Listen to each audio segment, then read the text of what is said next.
Hello everyone, welcome to my channel. आज हम करेंगे class 3 English lesson 1 prince the frog. इस वीडियो में हम करेंगे इसकी translation in Hindi. May be इसके 2-3 पार्ट हो सकते हैं और उसके बाद हम करेंगे बुक एक्सरसाइज। नाउ आज करेंगे हम पार्ट 1। तो ट्रांसलेशन इन हिंदी कि बहुत देर की बात है कि एक प्रिंस नाम का जो मेंढक था अपनी माँ के साथ जंगल में रहता था। एक बारिश का दिन था, वो अपने मतलब दोस्तों के साथ खेलकर घर वापस आ रहा था। तो वह खुशी से गाना गा रहा था और जो पानी के खड्डों में मतलब कूदता आ रहा था। सडनली उसने किसको देखा? हाथी, जिसका नाम राजा था, उसके सामने खड़ा हो गया। कहता, तुम्हारी हिम्मत कैसे हुई कि मेरे सामने खड़े होने की?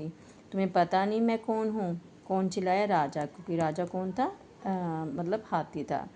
तो जो राजा था वो जंगल का मतलब एक गुंडा था और दूसरों के साथ जो तंग करने वाला होता है ना, वो था गैंगस्टर। तो जो प्रिंस है उसने जवाब दिया कि मैं तो घर जा रहा था। कहता, मुझे इससे मतलब कोई नहीं, मेरी कोई परवाह नहीं है, तुम्हें तो सज़ा मिलेगी।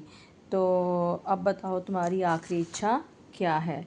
तो जो प्रिंस सोचता है, अब थॉट ओवर सोचता है कि ही मतलब उसके पास उससे छुटकारा पाने के लिए बस यही एक मौका है। तो वो कहता है कि ठीक है, तो हम एक शर्त लगाते हैं, अगर मैं जीता तो तुम मुझे मेरे घर छोड़ के आओगे। किसने बोला? प्रिंस ने। अगर तुम जीते तो तुम जो कहोगे वैसा ही करूँगा। हा हा। तो कहता, आई कैन डिफीट, कहता मैं तुम्हें भी किसी तरह भी हरा सकता हूँ, किसी भी शर्त में तुम्हें हरा सकता हूँ, तुम मेरे सामने कुछ भी नहीं। किसने कहा? बड़े बड़े गर्व से राजा ने बोला। वादा?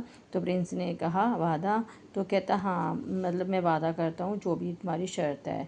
तो कहता ठीक है, तो हम दोनों में से हवा में कौन ज़्यादा उछल सकता है? तो पहले तुम राजा, तुम्हारी बारी है। तो राजा ने कई बार मतलब उसको ट्राई करा, पर वो थोड़े से इंच से ज़्यादा ऊपर उछल नहीं सका, क्योंकि उसका वेट क्या था? बहुत भारी था, इसलिए वो ज़्यादा ऊंचाई तक उछल नहीं सका। तो वो हाथ थक कर हार गया और मतलब उसने हार मान ली। फिर क्या हुआ? प्रिंस कूदा और जाके उसकी सूंड पर बैठ गया और कहा, मैं जीत गया हूँ, अब मुझे घर छोड़ के आओ। उसने मतलब उसको ऑर्डर दिया।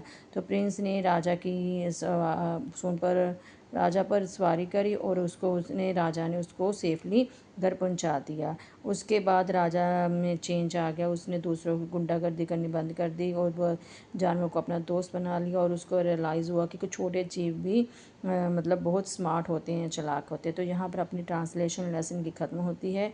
तो आपको मेरी वीडियो कैसी लगी? Please like, share, comment. Thank you.